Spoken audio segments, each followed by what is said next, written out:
Off the Out of the cricket. cricket pitch. Welcome to the latest episode of Two Wizards and a Mic. This is a podcast where myself, Shane, and Andrew. talk about D&D and about how it's changed over the years because we're getting old.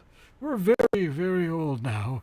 And just kind of what happens to the game back then, what happens to the game now, and hopefully how we can help you improve your gaming, improve your DMing, and maybe just listen to us with our voices of amazement and stuff like that.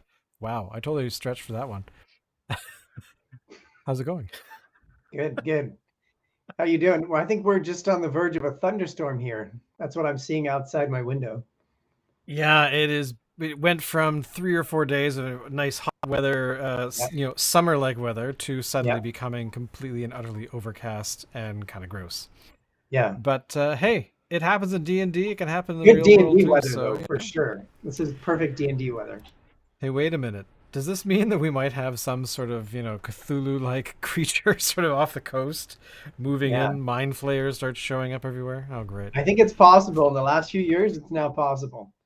Yeah, Yeah, there's absolutely no chance of that ever happening now with the world the way it is. But this week, instead of talking about mind flayers, which we will eventually talk about, I'm very sure, for sure. we're talking about monks. And this, I have to admit, is probably the least I know the least about this class because I want to say that I have played it, but I don't think I actually have. I think I've thought about it, and but never. I think the key point thing really kind of scared me. But Mhm. please allay my fears, make me feel better about not having played, and encourage me to play a monk. Yeah, I think it's a good class. There are a lot of people who don't know it or who sort of hesitate to play it and wonder how interesting it can be. But I think it actually has a lot of good qualities, and then there's some things we can talk about that maybe could be improved. So obviously, the monk is partly and at the core a martial artist, hand-to-hand combat. In fifth edition, they say that the monk actually can use the magical energy of the body to harness power. And it was in original D&D. They didn't say that sort of thing back then. No. Then way back in basic D&D, which is really the beginning of D&D, it was actually called the mystic. It wasn't even called the monk. Um, yeah, one cool thing about it is you could have a connection to a monastery or a brotherhood, sisterhood, I guess. And some examples in literature and pop culture and media, like we talk about. I think the Jedi are a very clear example of monk warriors, pretty much all of them. And the Sith could be, evil monks. Batman's another one that, maybe they could be a rogue, maybe they could be a monk. Daredevil is mostly a monk, I Definitely. think. Yeah, I would agree with Um, that. yeah, I think Neo and a few of the characters in the Matrix are quite monk-like, although they might use more advanced weapons. It's not really D&D. Yeah. There was one person who said Rocky, which I'm sorry, not even close. I think they probably only drawing that conclusion based on the fact that Rocky likes to punch things. Yeah, But I that think there's doesn't really equate. more to monks than that. I think too, like you can't just say any martial artist is a monk. Like Bruce Lee, like yeah, he's a martial artist, but I don't know about being a He's monk. not necessarily monk like. I mean, Jackie Chan doesn't really strike me as somebody who's monk like. I think more about like Kane in Kung Fu, that show Yeah, from the 70s, where he yeah, traveled around, used martial arts, but only really to defend, whoever he ran into that week kind of thing. right. I would say he's monk like, definitely. Yeah. Um, who else? What other The cool interesting monk thing is like there's people? not many Yeah, yeah. examples of a famous monk in D&D, at least that I know Right. of from sort of more the again, I know a lot about first edition and not so much about in between to fifth edition. But I don't think there's many examples. There's not as many examples like a fighter and rogues and wizards. There's so many examples. Some classes not so much. Like the cleric, there we talked about. There's very few examples. Um, So the monk has decent hit points, 1d8. They don't wear armor. They can use simple weapons and short swords. So that sort of gives you some idea of what they, and of course they're using their hands and their feet. So simple Right. weapons are things like club, dagger. I don't really see a monk with a dagger, but great club, hand axe. Yeah, that makes sense. Javelin, maybe. Light hammer, not so much. Quarterstaff would seem like the Quarterstaff is, primary weapon. yeah, that's what I would say. That one is right in there. Mace, I don't think it's really like a monk weapon. Sickle, definitely not. Spear, I think to me, like you said, I think quarterstaff is and club are like very obvious ones. And then I mean, light I could cross. see some of those others being monk-like, mainly because you see variations of like sickles and Yeah, axes and things like that in, and spears and things like that yeah, in martial art films. But again, that line of monk versus just martial arts in general, sort of, I think people would blur that quite often. yeah. I think that has got blurred a lot, and people forget about the. We'll talk more about it later, but there's more going on there with the monk. So Yeah. skills too from acrobatics, athletics, history, insight, religion, and stealth. So again, it's interesting. A lot of the mechanics and a lot of like the basic foundation of D&D tells you one thing, and then sometimes systems like 5e tells you another. Okay, like Right. they have here in the mechanics that religion can be a big part, history can be a big part, but then later they kind of drift away and say, no, that's not really a monk. So it's interesting how there's sort of this. Some things don't always line up. For example, this idea that drow and orcs aren't evil, right? That sort of, it just doesn't line up with how the game is made and Yeah. with what fantasies about and archetypes are about. So a great feature of the monk is you can really move quickly. So you get additional movement, different levels, all the way up to having 30 feet extra movement. And you get 10 feet extra even at second level. So that's amazing. Yeah, Basically, they can fly, or not fly, dash all the time. yeah. In comparison to other characters, like with their movement being only 25, 30 feet. That's actually that's actually very good. It's really good. I've And they only, I mean, I never really thought about it that way. yeah, rogues can move around quite a bit. Barbarians have some extra movement, but I think monk is definitely the best. And that's really valuable in combat and in moving around. Then there's the ability to use key points to harness this energy in your body. So you can do a flurry of blows, multiple attacks, unarmed attacks. Right. You can take the dodge action as a bonus action, which a lot of people don't do, but it's useful. And you can also use key points to use disengage and dash as a bonus action. And that's much like the rogue. So much like the rogue, it's a great class to be able to move into combat and then get yourself out of combat. So for example, you could attack and then use a key point to use the step of the wind feature, which Right. lets you disengage and you can get out of there with no opportunity attack. So that's pretty that's very useful. And this is kind of the core part of the monk.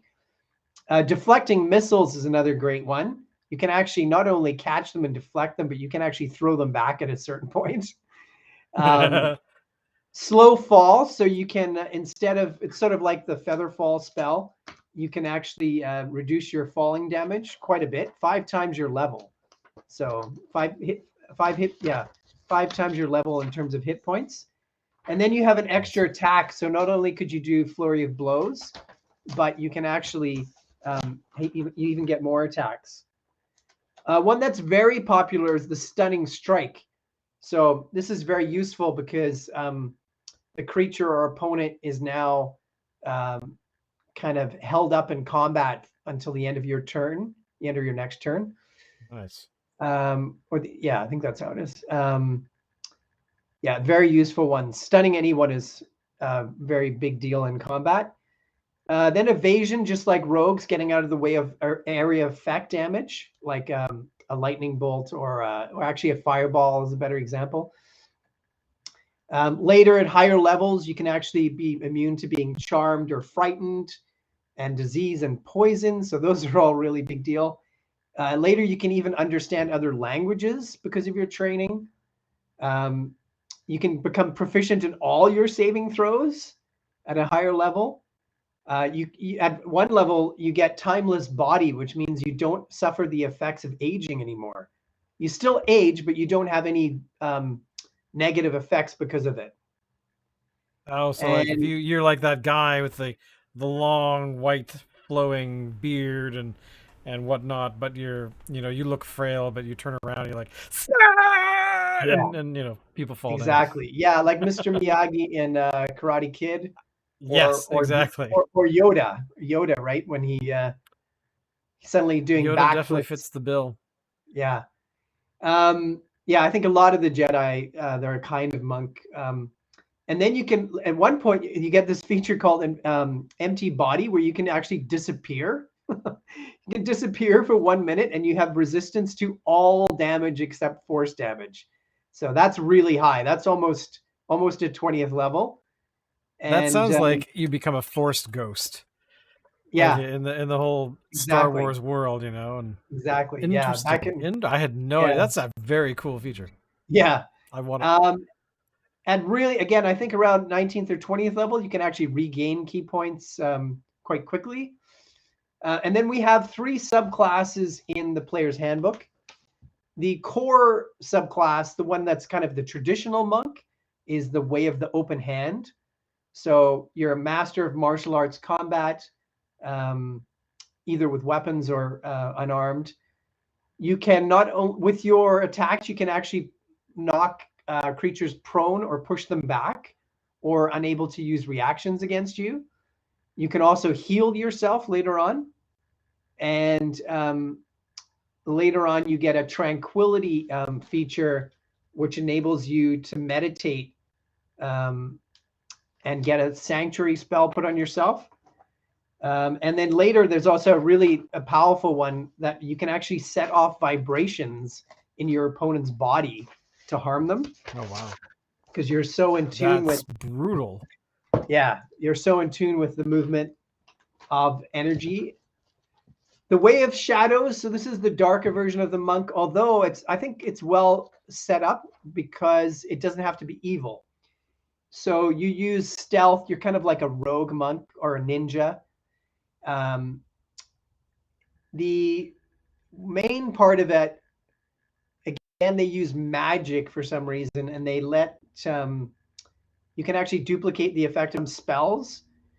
You can teleport in dim and darkness to other areas that are dim and dark.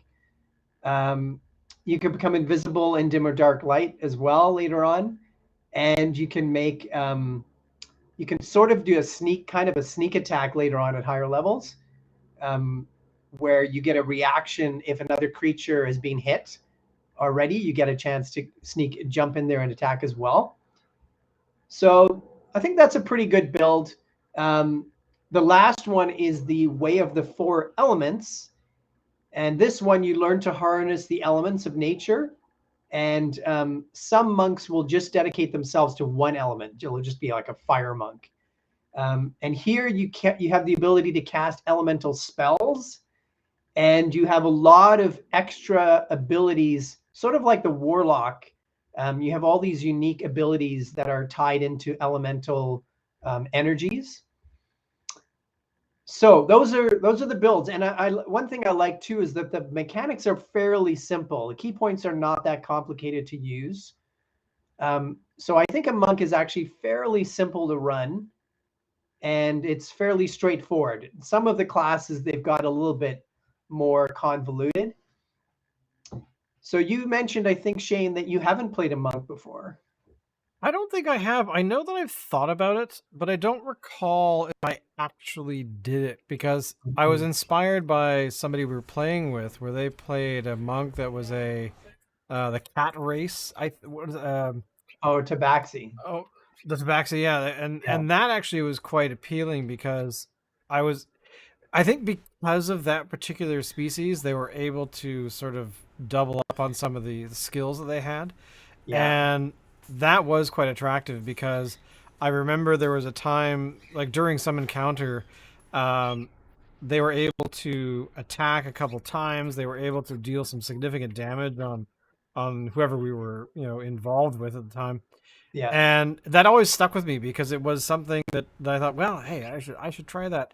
But then I got really, I think what was the uh, thing that stopped me from doing it was I didn't quite understand how the key point system worked, Hmm. and it seemed pretty weak. So I wasn't sure if it was just my perception of that character or of that particular class based on I had seen it played with a particular species that was able to really capitalize on that. So, but I mean, I hadn't really dug into the different subclasses, so I think that's actually kind of something I should reinvestigate and actually maybe build a few characters and see if I can come up with a build I'm happy with, and then see how that actually would work as a character. Because I kind of feel bad that I haven't played one. I feel like I should have played every single class by now, but it's just not true. We get locked in our own sort of Yeah. obsessive sort of things and what things we like. But yeah, as this show has gone on, I've been really wanting to like break my mold of what I normally do. So Right. I think a monk is definitely one of those. Yeah. Yeah. The Tabaxi, you're right. If you add their speed, their movement to the monks' extra movement they get, it's just unreal. They're pretty much just a blur, you know? Um, Exactly. yeah, I did play one briefly. Again, along the lines of my characters who sacrifice for the good of the party. Um, yeah, I did play one briefly. I liked it. I didn't get to play that campaign too long. Right. I would say, as far as pros, definitely the multiple attacks, because right away you're getting flurry of blows early on. Um, you get extra attack, I think, at fifth level, and the way you can move in and out of combat like a rogue is really useful. So you can help your character can survive a little bit longer. Um, Yeah.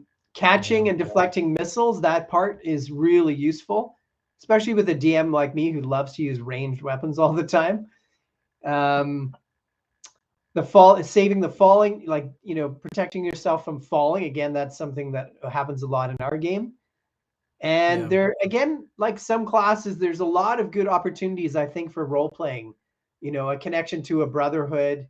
Maybe things went really well and you're really dedicated, or maybe things are really bad and you've left the brotherhood.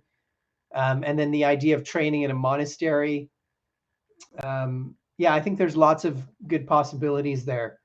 Well, in terms of the brotherhood connections, um, I guess that would, assuming that maybe you've left the brotherhood to, I don't know, take a year off or something, that potentially you could actually have, uh, if your party gets into trouble, then perhaps can you actually pull Yeah, on that kind of stuff? Is that I think that would be brilliant. yeah. Like, I need 16 ninjas. Let's go. Not ninjas and monks.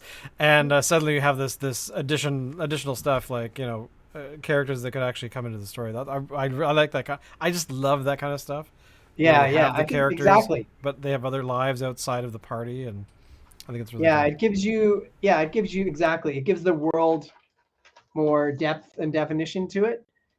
Yeah. And it gives you more opportunities for role playing with the characters for sure. Like maybe you don't get along with your master, but you kind of put up with him because he's teaching you something useful.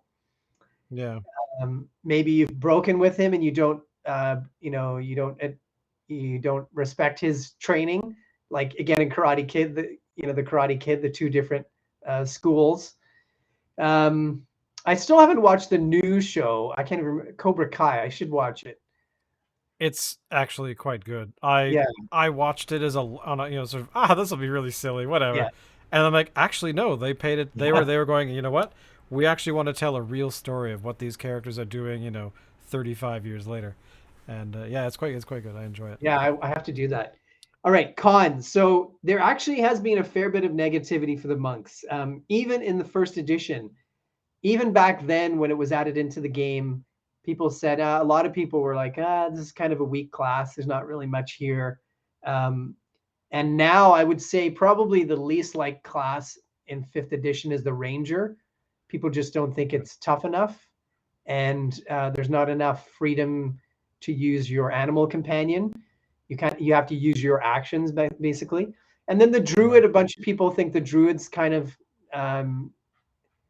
not the greatest. I think the Monk and the Druid always kind of got a Hmm. bad got a bad name. One of the I've big things, enjoyed playing druids. I find them very surprisingly powerful. yeah, I Um, actually think there's nothing wrong with Druids. A lot of the criticism about the Monk is that they can't do, they don't actually do anything really, really well. They just do sort of a few things, you know, okay, so they yeah, they don't really deal a ton of damage usually. Um, and yeah, and some people think you're kind of attacking the same way every time, a little bit like the Warlock, like you're casting Eldritch Blast all the time. Um, the other thing I think is a lot of people end up playing the same kind of monk, right. which we talked about happens with a few classes. A lot like rogues, a lot of people play the same sort of rogue. So, but that again, that's just personal choice, and there's lots of options available. So, Right. I don't think there. I think actually a monk has a lot to offer, and it's a nice change. Especially when a monk doesn't use weapons, it's a nice change. I wonder why, again, why fifth edition is so interested in always putting magic into the classes. So why couldn't you just say that monks train and learn about the energy inside the body, the natural energy, and it doesn't have to be magical, you know? I heard that these That's true. people, like for example, I heard these people in India who work with tigers, they actually can sense in their body um, when the tiger is near them to a certain degree. And I've known lots of people who they felt like, oh, I feel like somebody's coming closer.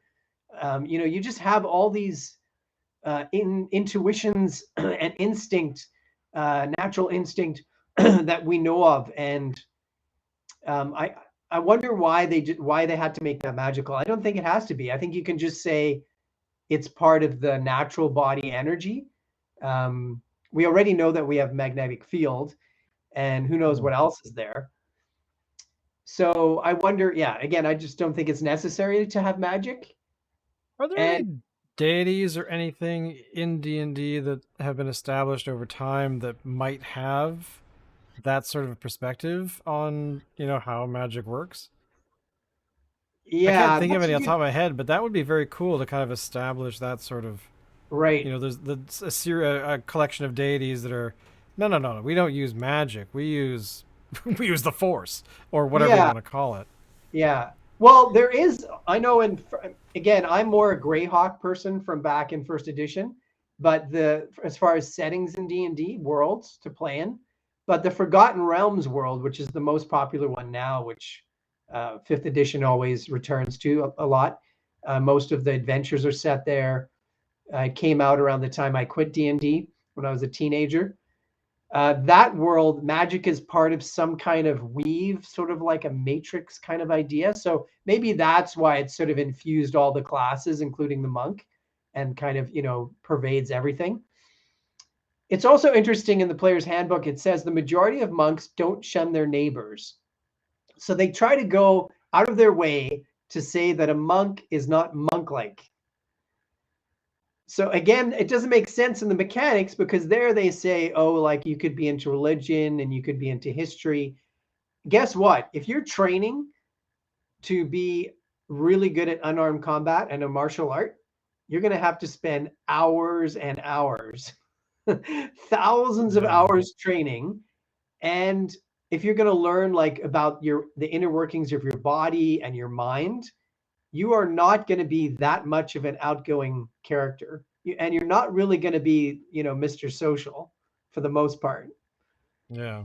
Usually, right? You're going to be training and you're probably going to learn with a master. So the idea that you're not going to be connected to a monastery or some sort of brotherhood, sisterhood. It's possible, but I think most monks would be. That's because that is a monk. Well, exactly. I mean, I'm In thinking about general, all the monks that I've been thinking about. You know, like I keep coming back to Cain, right? I'm thinking like because right, Cain was in a monastery. He was training with his master. They right, went through all of these trials and things. And I remember the big one was they had to lift like an iron pot or something that had been sitting on a fire for right. a while with their wrists and like burn these Yeah, designs into their arms and stuff. And then I'm trying to remember if he left, you know, to travel, like it was part of what his training was. It probably wasn't. They probably had a falling out or something. But I mean, those kinds of elements would actually work so much to kind of, you know, to complete their training. I have to go out into the world. I have the tools that I need, and now I need to like put them into practice in a way that's not within sort of a safe-ish training environment. And yeah, actually, there's a lot of potential for this class. Do you think that it needs another like a wizard's refresh, like some of these other classes we've been seeing lately, anyway, over the past year or so? I mean, for me, I think simple often is underrated and better. So, like Yeah. when we refreshed the ranger in our latest Monsters of the Wilderness book, we took all the magic out and we put in a bunch of rogue kind of characteristics and features, and then a few kind of wilderness type features. And now we feel like we have a more traditional ranger, which doesn't need magic and is kind of a Right. cool class because it's able to work well in the wilderness, but then it's also an agile warrior and stealthy. So for the monk, I would take all the magic out and I would focus on um, that these are people who train to learn about their body and their mind. And actually, again, if you look in the mechanics of the class, not so much the flavor and the bio they have. If you actually look at the mechanics, it's there. It says, they could use religion as their skill and they can use history as their skill. It says like the way of the open or the general monk training, they could have this timeless mind quality, and that they don't have the same effects of aging. So a lot of those ideas there are in the foundations and in the mechanics, but now they've in sort of the role playing aspect, they've tried to break away. I think many times part of it is they're just trying to be different, and part of it is they're trying to be modern.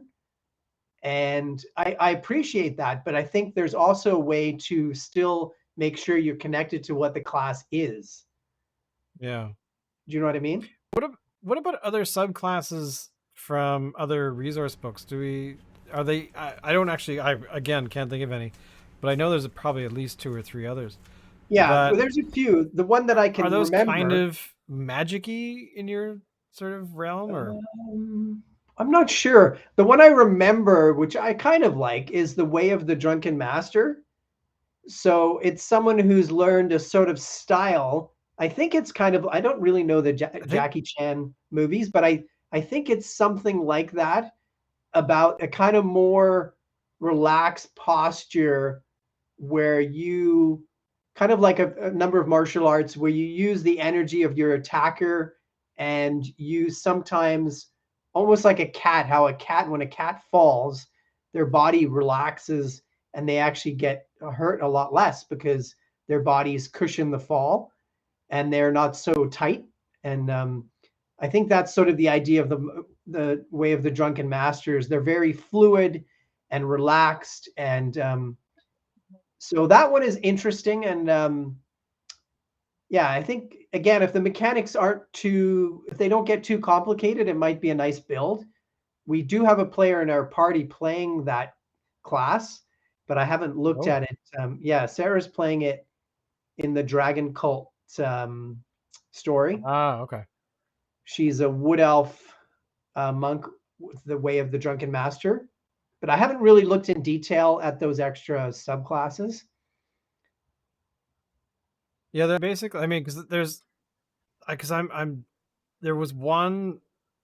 what was it called? It was really weird. I think it was in the Sword Coast book, the Hmm. Adventurer's Guide. There was a subclass that was like you were like a glowing creature of some sort.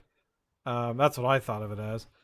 But then I have to do more research in monks because I need to play one now, and I want to build something interesting. That's not going to Right. be. I mean, I say that all the time.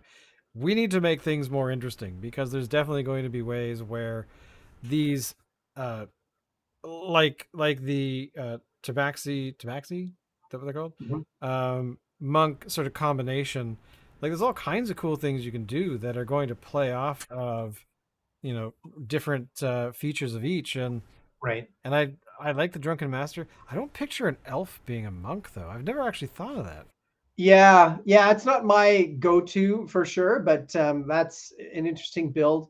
Um, One thing you can think about too with the monk and with the rogue and the barbarian who get better movement is that if you're a halfling or a dwarf, you have 25, I think, and a gnome, you have 25 feet movement, so less than everybody else. If you choose these classes, you get much better movement. It makes it kind of cancels out your disadvantage. And then, of course, a wood elf. Maybe that's part of the reason that Sarah did it is that a wood elf actually has the best speed because their speed is 35, not even 30. So that might be why she did it because now she gets another 5 feet. I just had my curiosity is getting the better of me. Yeah, here we go. Sword Coast Adventurer's Guide Mhm. has Way of the Sun Soul. This is the one where I thought it was really weird. Oh But you yeah, get yeah, Sun Shield as a defensive spell, yeah. and Radiant Sunbolt, which turns you into like a ranged character. That Right. is so bizarre. It's funny that they did that because the in the core book, I just told you about the three subclasses. The Yeah. last one was the Way of the Four Elements, and that is very similar, right? It's using elemental energy. So Which is that's kind of interesting that weird. unless it's tied into. Yeah. I mean, it's possible. I mean, a lot of these are definitely going to have. Maybe that's why there haven't been too many. Because I picture these. I picture the subclasses for other classes as being legion. Where this one there's maybe three or four that are outside of the player's handbook. But I mean, that's the thing is that Yeah. when you're, I think when creating this character, that sticking with what's in the player's handbook to start is always a good idea because I think the other ones add a level of complexity that could be considered, cool. But again, you want to kind of stick to try and be creative with what started it all, kind of thing. I guess. I don't know. I think I say the same thing every week. It's like you got to stick to the basics first before you start going off into the wilds, as it were, because some of them are a bit strange, and not to Yeah. mention, Well, you have to remember like the people who made like the original 5e rules, right? They went to a lot of trouble and they had a play test with literally hundreds of thousands of players. So I think those mechanics are really good. I mean, I think they're the best yeah, mechanics ever in D&D. And a lot of that core stuff is really great. I would just tinker with a few things.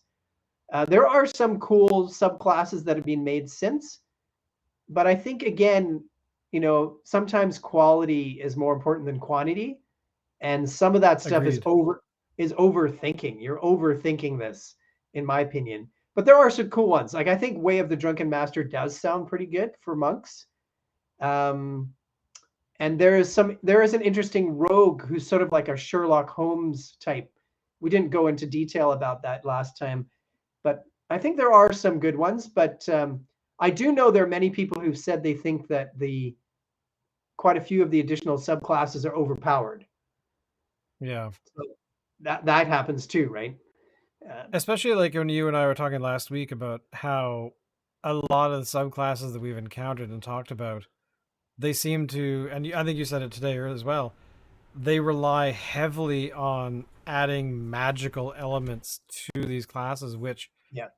I think the monk is a good way to sort of counteract that in a way because you've got like that weird one with the whole sun thing. I'm like, why would a monk do that? I'm sorry, I don't quite understand. It just seems like an excuse to we need to make the monk more powerful. Let's give him sun beams out of his eyeballs and blah blah blah blah. Yeah, yeah, Where I don't think it's necessary. Like the drunken master is the counterpoint to that, where this is a style that's considered, real in the real world. It's been, right. made fun of and popularized by some martial arts sort of, Jackie Chan specifically, but they are styles that were, in the world and have been modified to work in D&D, and there's so like, um, what's it called? Those films about, I want to call it like Wukong. It's not Wukong.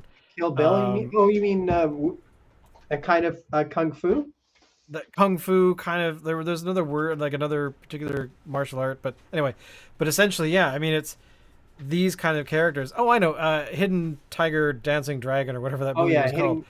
Hidden Tiger, The Crouch. characters in those had the ability to like almost fly, and they had all Yeah. these Oh, things. they did I fly. could see that being adapted into D&D, but not being magical, like actually being a skill that they honed over a long period of time. Maybe they jump And instead of fly. exactly, like you're able to Yeah, kind of like you can do it with some particular key point combo or yeah, something. You can like jump up a tree or jump across a river yeah. and not be, I'm now casting bridge or I'm casting this or Right. fly or blink or, but those would be kind of those actually that would be kind of cool. I think that's a class that needs to be created or a They subclass actually for have that monks. jump feature in the monk already. I think a lot of people don't use it. There's one feature there where your jump just increases quite a lot. So again, I think a lot of the core of the great monk is there. And I think the way of the open hand one, that's very clearly um, a very clear traditional monk. And the other Yeah. ones, I think you could tweak them a bit. Yeah. It definitely is worth more investigation for a lot of these classes where who knows, maybe we could make some builds and recommend some builds on the podcast here and there, because that I think it would be kind of fun just to like be able to Yeah. build a character fairly quickly and kind of really get into detail about some of the elements of each of these out of the player's handbook. If we feel like delving into some of the other resources that are available, Right. but I think later Well, on, what I think you're so sorry. I was going to say, one thing we could do is that we have a lot of books filled with NPCs, collections of NPCs that people can buy.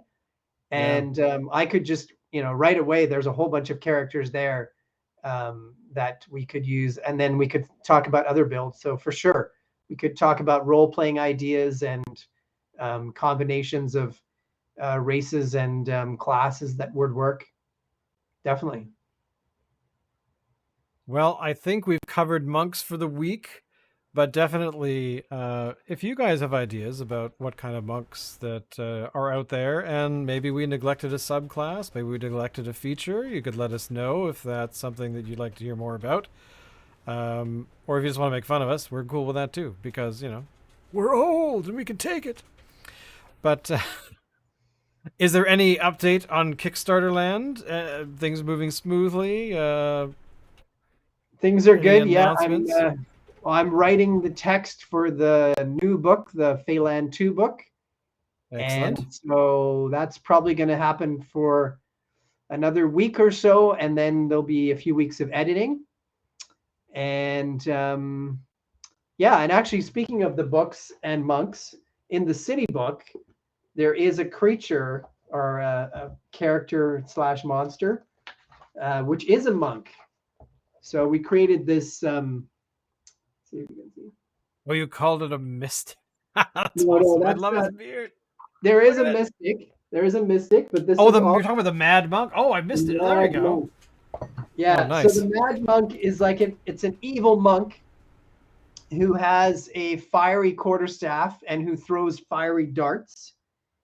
And Very cool. actually they're literally flaming. They're actually on fire. So if you attack them, flames will shoot off their body as a reaction to attack you as well.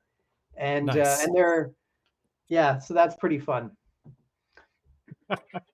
Well, we definitely can go into detail about how you made that particular character, because that sounds very cool.